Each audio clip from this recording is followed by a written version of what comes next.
हाँ, तो देखिए आज जो है संबंधित प्रश्न रहेगा प्राचीन इतिहास, ठीक ना? नहीं तो ठीक है, चैनल जान रहे हैं सभी लोग। और संबंधित प्रश्न, प्राचीन इतिहास से संबंधित प्रश्न, इसको देखेंगे हम। एसएससी जीडी को टारगेट करते हुए, एसएससी जीडी को टारगेट करते हुए हम लोग क्वेश्चन देखेंगे, है ना? चलिए देखते हैं। सबसे पहली बात, भारत का पहला नगरीय सभ्यता, नगरीय, ये क्वेश्चन है तो आप लोग इसको बताइए भाई। भारत का पहला नगरीय सभ्यता किसे कहा जाता है? कहा जाता है, ये क्वेश्चन है। तो भारत का पहला नगरीय सभ्यता किसे कहा जाता है? तो क्या होगा? हाँ, इसका आंसर हो जाएगा सिंधु नदी घाटी सभ्यता। हाँ, सिंधु नदी घाटी सभ्यता इसका पूरा नाम होगा, क्योंकि सिंधु नदी है और उस नदी के किनारे जो भी सभ्यताएं बसी मिली वो सिंधु नदी घाटी सभ्यता कहलाते हैं, ठीक ना? ये हो जाएगा। और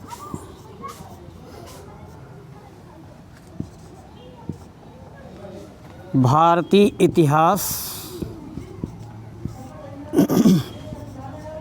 का प्रथम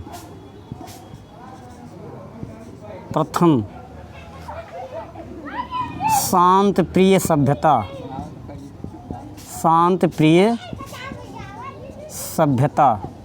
के नाम से किस सभ्यता को जाना जाता है? ये भी आपका क्वेश्चन है। तो प्राचीन इतिहास से संबंधित है, ज़रूरी नहीं कि सिंधु सभ्यता से ही क्वेश्चन उठे। प्राचीन इतिहास से संबंधित सभी स्थान से, सभी जो है कोर्स से हम देख सकते हैं, सभी अध्याय से। तो शांत प्रिय सभ्यता किसे कहा जाता है? तो सिंधु सभ्यता को ही कहा जाता है। तो इसके अंतर्गत हम और भी देख लेते हैं, सिंधु सभ्यता को और क्या क्या कहा जाता है देख लेते हैं। तो सिंधु सभ्यता को अगर देखा जाए तो शांत प्रिय सभ्यता भी कहा जाता है, शांत प्रिय सभ्यता भी कहा जाता है, शांत प्रिय सभ्यता। सिंधु सभ्यता को और भी कहा जाता है कुछ, क्या इसे हड़प्पा सभ्यता के नाम से भी जाना जाता है, हड़प्पा सभ्यता। तो ये क्वेश्चन अगर आ जाए, जैसे ही पूछा गया है ऐसे पूछ सकता है, ठीक ना? शांत प्रिय सभ्यता, हड़प्पा सभ्यता, और भी कुछ कहा जाता है। प्रथम नगरीय सभ्यता, तो प्रथम नगरीय सभ्यता, प्रथम नगरीय सभ्यता ये हो गया। शांत प्रिय सभ्यता, प्रथम नगरीय सभ्यता और हड़प्पा सभ्यता, इस नाम से इसको जाना जाता है, ठीक? तो इतना जो है आप लोग इसको याद कर लीजिएगा, ये सिंधु सभ्यता है। हाँ, अब जैसे क्वेश्चन और भी है, जैसे आपसे पूछ लिया जाए सिंधु सभ्यता, सिंधु सभ्यता का पहली बार सूचना किसने दिया? तो भैया ये क्वेश्चन है, इस तरह से क्वेश्चन अगर पूछ लिया जाए तो आपका क्वेश्चन जो होगा चार्ल्स मेसन ने दिया था। इसका आंसर हो जाएगा चार्ल्स मेसन। अच्छा, हाँ, ये चार्ल्स मेसन ने पहली बार ये मैसेज दिया था। हाँ, अगर जो है आपसे पूछा जाए पहली बार इसका खुदाई किसके निर्देशन में करवाया गया, तो अब इसका भी देख लेते हैं। खुदाई जॉन मार्शल ने करवाया था, जॉन मार्शल के निर्देशन में हुआ था, ठीक ना? फिर जो है यदि आपसे ये पूछा जाए कि सिंधु सभ्यता का नामकरण किसने किया था, तो नामकरण भी किया था जॉन मार्शल ने किया था, जॉन मार्शल ने किया था। फिर आपसे यदि पूछा जाए कि भाई बताइए जो है हड़प्पा सभ्यता, सिंधु सभ्यता का प्रथम स्थल कौन है? हड़प्पा सभ्यता। हड़प्पा का खुदाई किसने करवाया था? तो दयाराम साहनी ने करवाया था। दयाराम साहनी, है ना। हड़प्पा सभ्यता का खुदाई किसने करवाया था? दयाराम साहनी। हाँ, अगर जो है सर्वेक्षण, अगर भारतीय सर्वेक्षण का जनक कहा जाए, किसे कहा जाता है सर्वेक्षण का जनक? तो भैया कनिंघम को कहा जाता है। कनिंघम का भी इसमें बहुत महत्वपूर्ण योगदान रहा है। कनिंघम को कहा जाता है भारतीय सर्वेक्षण का जनक। खुदाई किसने करवाया था? किसके? John Marshall. नामकरण किसने किया? John Marshall. हड़प्पा सभ्यता का खुदाई किसने करवाया? दयाराम साहनी, ठीक है। शांतप्रिय सभ्यता किसे कहा जाता है? तो सिंधु घाटी सभ्यता को। हड़प्पा सभ्यता भी कहा जाता है प्रथम नगरीय सभ्यता। ये क्वेश्चन हो जाएगा। ये क्वेश्चन जैसे आपसे पूछा गया भारत का पहला नगरीय सभ्यता किसे कहा जाता है, इससे संबंधित और भी चीज़ें हम बता दिए जिसको आप कर सकते हैं, जैसे क्वेश्चन में आ गया। तो ज़रूरी नहीं कि यही केवल पूछ लिया जाए प्रथम नगरीय सभ्यता। आगे चलते हैं। यदि आपसे क्वेश्चन पूछ लिया जाए इसी में प्राचीन इतिहास से संबंधित, 2 दिन क्लास चलेगा, ठीक है। उसके बाद जो है मध्यकालीन इतिहास पे आएंगे। जैसे आपका क्वेश्चन इस तरह से हो जाए भाई, सिंधु सभ्यता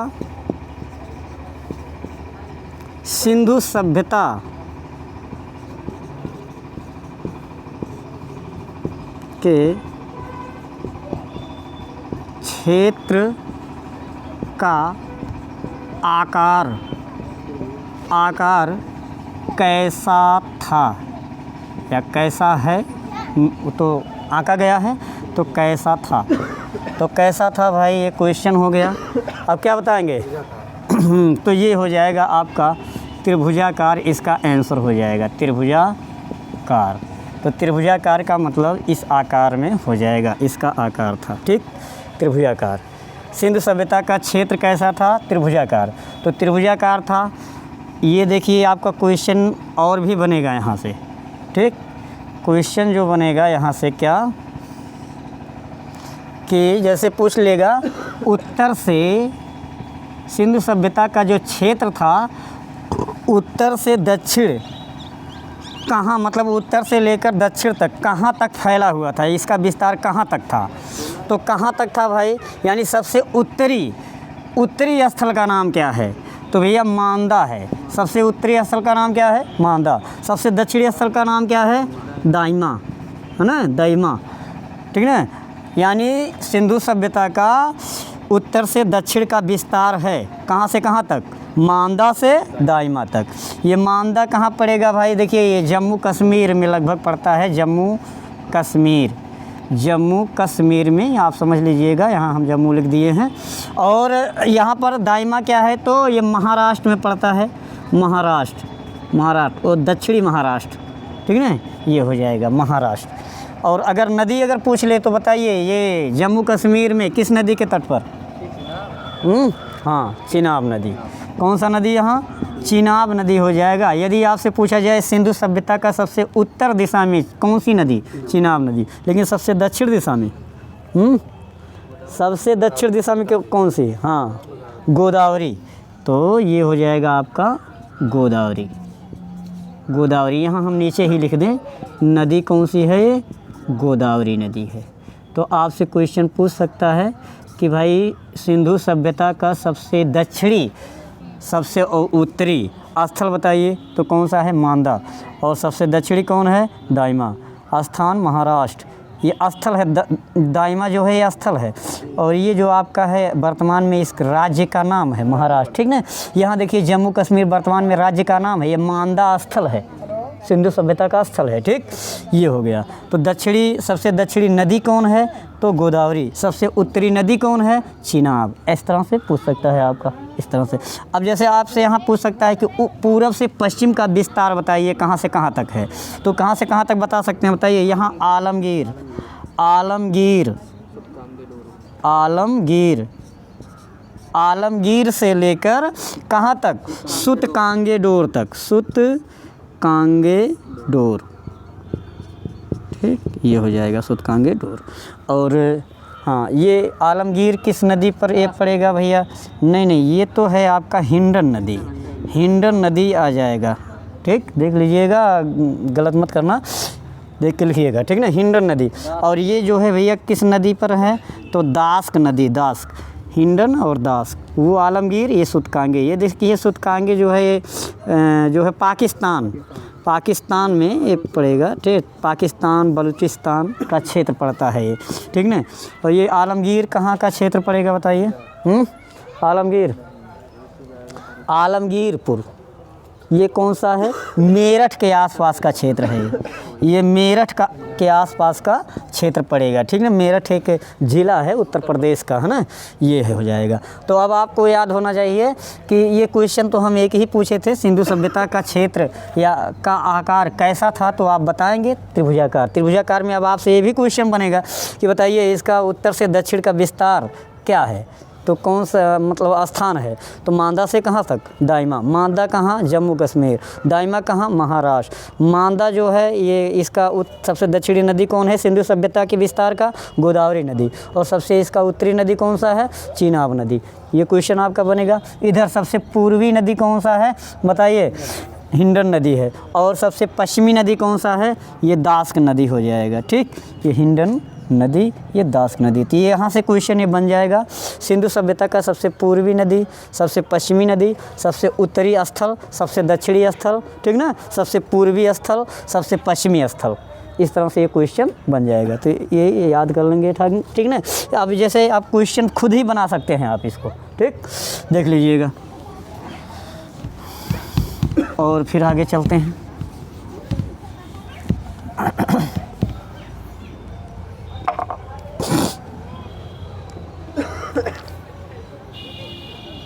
चलिए, आपसे क्वेश्चन पूछ लेता है कि भारत सिंधु सभ्यता का हाल ही में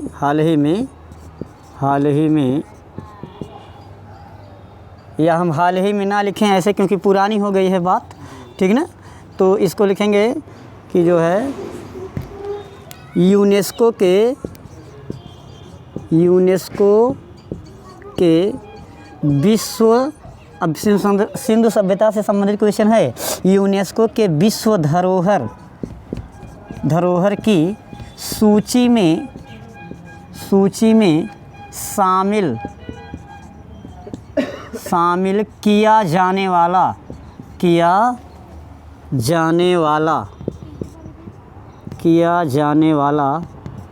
पहला स्थल, हाँ, पहला स्थल कौन सा है भाई? हाँ, पहला स्थल, तो पहला स्थल इसका आंसर हो जाएगा, आप बताएंगे धौलावीरा। तो धौलावीरा है। और ये कहाँ पड़ेगा भाई? गुजरात राज्य में पड़ता है। अच्छा, एक बात बताइए, यहाँ से जैसे क्वेश्चन अगर बना ही दे कि धौलावीरा का शाब्दिक अर्थ क्या है, क्वेश्चन पूछा गया है,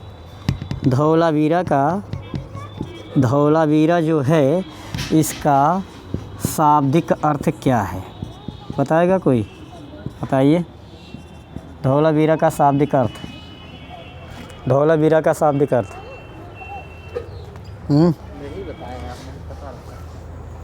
क्वेश्चन पूछ सकता है ना। अरे भाई, नहीं आया होगा दिमाग में, आप तो पूछ रहे हैं, आपका भी तो ये अधिकार बनता है, आपका भी ये कर्तव्य बनता है, हम भी देखें। चलिए, और यहाँ से देखिए, यहाँ से आप बता ले जाएंगे। धवल माने क्या होता है बताइए?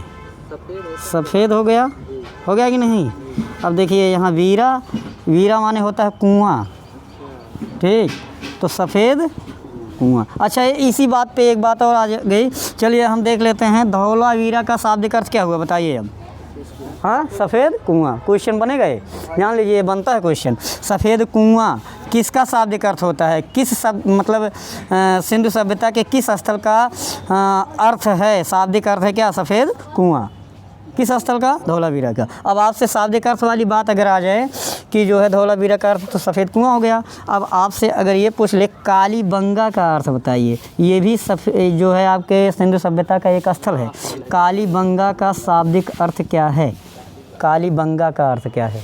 हाँ, क्या बताएंगे? काली चूड़ी। ठीक है। काली चूड़ी, कालीबंगा का शाब्दिक अर्थ होगा काली चूड़ी, लिख लीजिए। क्वेश्चन बहुत महत्वपूर्ण है, जान लीजिए। धौलावीरा का शाब्दिक अर्थ क्या है? सफ़ेद कुआं। यूनेस्को के विश्व धरोहर की सूची में शामिल किया जाने वाला पहला स्थल मतलब सिंधु सभ्यता का पहला स्थल, सिंधु सभ्यता का। यहाँ आप क्वेश्चन पूरा लिखिएगा। सिंधु सभ्यता का पूरा पहला स्थल कौन सा है? धौलावीरा। धौलावीरा का शाब्दिक अर्थ क्या है? सफ़ेद कुआं। कालीबंगा का शाब्दिक अर्थ क्या है? काली चूड़ी, ठीक ना, काली चूड़ी। यदि आपसे पूछा जाए, देखिए यहाँ सिंधु सभ्यता का एक स्थल है जिसका नाम है मोहनजोदड़ो।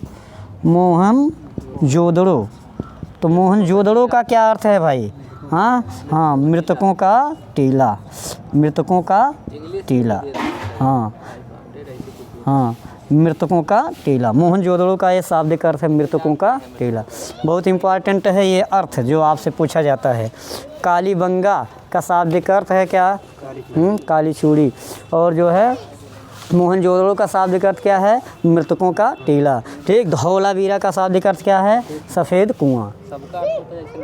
जान लीजिए। हाँ, नहीं, सबका नहीं है, ठीक है।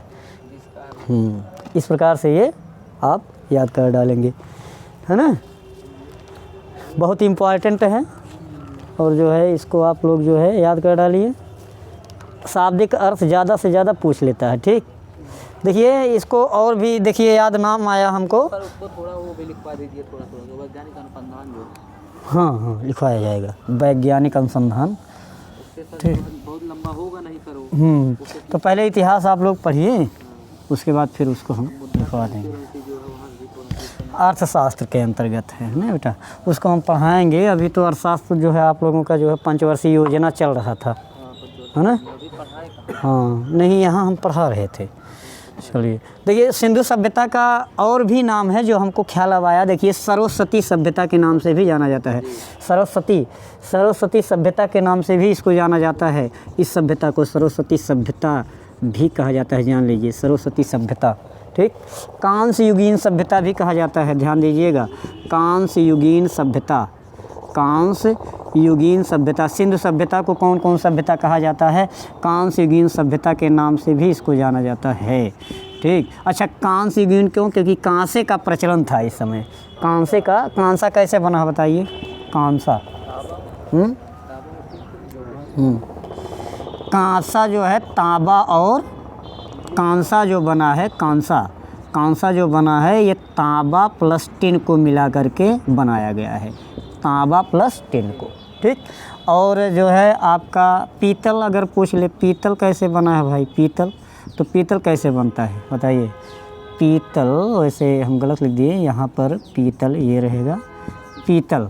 तो पीतल कैसे बना है आप ऐसे याद कर लीजिए, पिताजी। हाँ, पिताजी, तो पिताजी से याद कर लीजिए। देखिए पी से यहाँ हो जाएगा पीतल, और यहाँ देखिए तांबा हो जाएगा, तांबा, और जी से क्या हो जाएगा? जिंक हो जाएगा। क्या हो जाएगा? जिंक। इन दोनों से मिलकर क्या बन गया? हाँ, ठीक। इस तरह से आपका हो जाएगा, पीतल बन जाता है, ठीक। तांबा और जिंक, इन दोनों से मिलकर क्या बन गया? पीतल। और यही आपसे ज़्यादा पूछ लेता है, तांबा कैसे बना है, ये कांसा कैसे बना है? कांसा, ठीक। तांबा और टिन से मिलकर के कांसा में, कांस्य पदक, स्वर्ण पदक, है ना। ये आपका जो है पुरस्कार में दिया जाता है खिलाड़ियों को। ओलंपिक में गोल्ड, हाँ, गोल्ड अवार्ड जो है वही स्वर्ण पदक है। रजत पदक चांदी है, रजत पदक जो है सबसे महंगा गोल्ड वाला, ब्रांज मेडल, ब्रांज मेडल उसको कहा जाता है। तो इस प्रकार से भैया कांस्य युगीन सभ्यता भी इसको कहा जाता है। और जो है शांतप्रिय सभ्यता जान ही रहे हैं, विस्तृत सभ्यता था, क्योंकि इसका विस्तार बहुत, अफ़गानिस्तान दूसरे देशों में भी था इसका विस्तार, इसलिए इसको विस्तृत सभ्यता के नाम से भी जाना जाता है, ये जानिएगा। यानी किस सभ्यता को विस्तृत सभ्यता वहीं दिया रहेगा? वैदिक सभ्यता, है ना, आपका वहीं दिया रहेगा, जो है पाषाण काल को कहा जाता है ना, वैदिक सभ्यता को कहा जाता है ना। वहाँ पर कई सभ्यताओं का नाम दिया रहेगा। मिस्र की सभ्यता दिया जाएगा, है ना, मिस्र देश की सभ्यता, चीन की सभ्यता, अब कैसे पूछ लिया आपको विस्तृत सभ्यता कहा जाता है, तो मिस्र की सभ्यता, चीन की सभ्यता, वैदिक सभ्यता, सिंधु सभ्यता, कौन सही होगा? सिंधु सभ्यता। ठीक, विस्तृत सभ्यता के नाम से भी इसको जाना जाता है। ठीक, व्यापार प्रधान सभ्यता भी कहा जाता है इसको, क्योंकि व्यापार करते थे इस देश के लोग, व्यापार प्रधान सभ्यता के नाम से भी इसको जाना जाता है। ठीक, व्यापार प्रधान सभ्यता, व्यापार प्रधान सभ्यता आप देख लीजिएगा। और भी नाम है, लिख लीजिएगा। आद्य ऐतिहासिक सभ्यता इसको कहा जाता है, आद्य ऐतिहासिक सभ्यता के नाम से भी जाना जाता है इसको। ठीक ना, मतलब हम नाम पूछ लिए थे क्वेश्चन में, तो इसलिए पूरा हम आपको बता दिए। ठीक है, भारत की पहली नगरीय सभ्यता, यही पूछा गया था क्वेश्चन आपसे, है ना।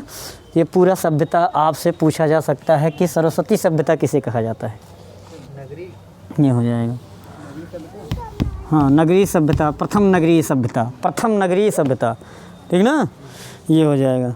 इस प्रकार से इसको जो है आप लोग याद करिएगा, और कल के डेट में जो बताया गया था उसको भी याद करिएगा। ठीक ना।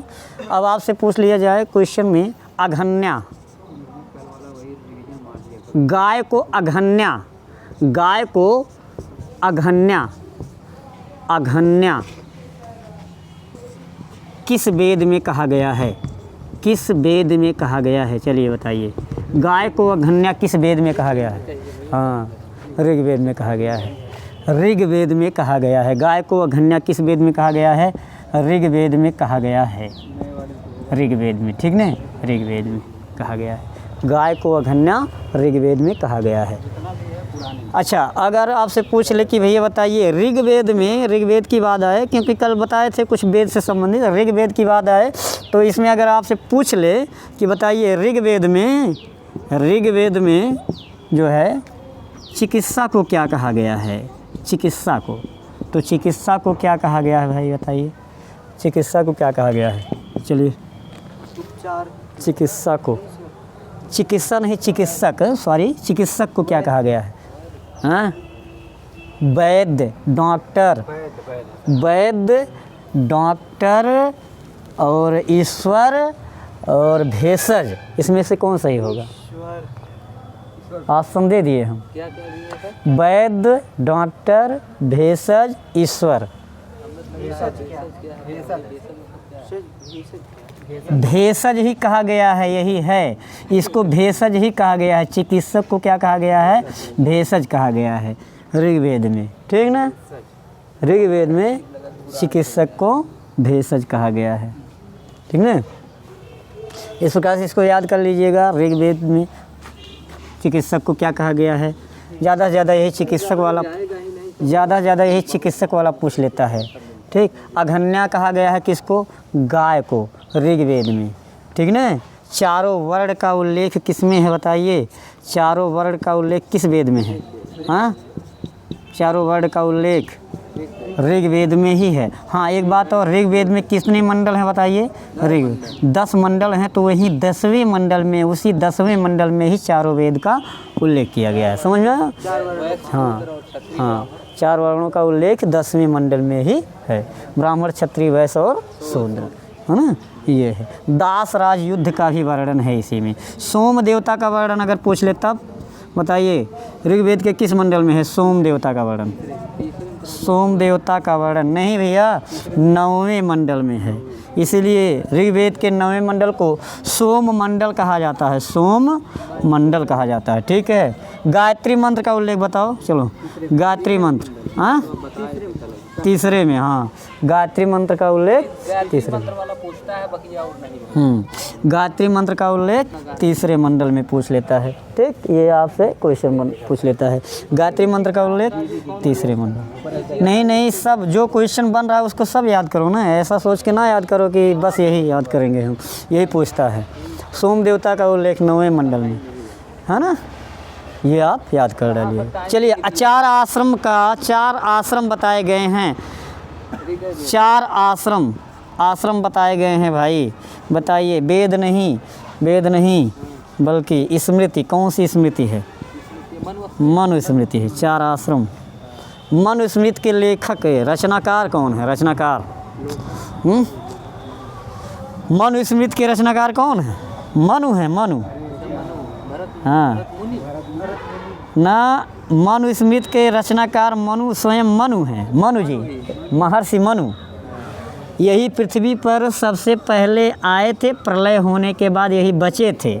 श्रद्धा और मनु, हाँ, श्रद्धा और मनु, इन्हीं दोनों से मानव का सृष्टि फिर से होता है, इस संसार की सृष्टि, ठीक ना। और इन्हीं के नाम पे जन्म लेने वाले को पृथ्वी पर जो जन्म हुआ है मानव का, तो मानव नाम पड़ा, मनुष्य, मनुष्य नाम पड़ा, मनुष्य नाम। यही बचे थे, पृथ्वी का विनाश हो चुका था, मतलब प्रलय हो गया था, बारिश होने की वजह से जलमग्न हो गया था पूरा पृथ्वी, और यही बच गए थे, किसी भी कारण से बचे हो रहे होंगे, ठीक ना। तो सबसे बात ये, ठीक। सही नहीं है पर वही बच गया, सब मर गए। हाँ अब भाई जो चीज़ लिखा हुआ मिलता है हमको आपको, तो उसको तो देखना ही पड़ेगा। हालांकि ऐतिहासिक तो नहीं है कि मनु ही सृष्टि रचे थे, है ना, मनुष्य का। इसलिए माना जाता है कि मनु के नाम पर मनुष्य नाम पड़ा हम लोगों का। क्या नाम पड़ा? मनुष्य, ठीक, ये हो गया। तो मनु स्मृति मनु जी रचे थे, और उसी में आश्रम, 4 आश्रम का वर्णन किया गया है। कितने आश्रम? 4, ठीक, ये है। तो ये आपकी याद कर लेना। हाँ, अब थोड़ा सा आगे और चलते हैं।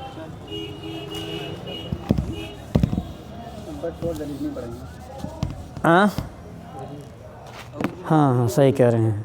तो ठीक है, आज इतना ही, और आगे जो है कल बताया जाएगा इतिहास से संबंधित, और प्राचीन इतिहास ज़्यादा दिन तक नहीं चलेगा, ठीक ना। उसके बाद मध्यकालीन इतिहास पे आएंगे, क्वेश्चन ही देखेंगे हम लोग, ठीक ना। Thank you.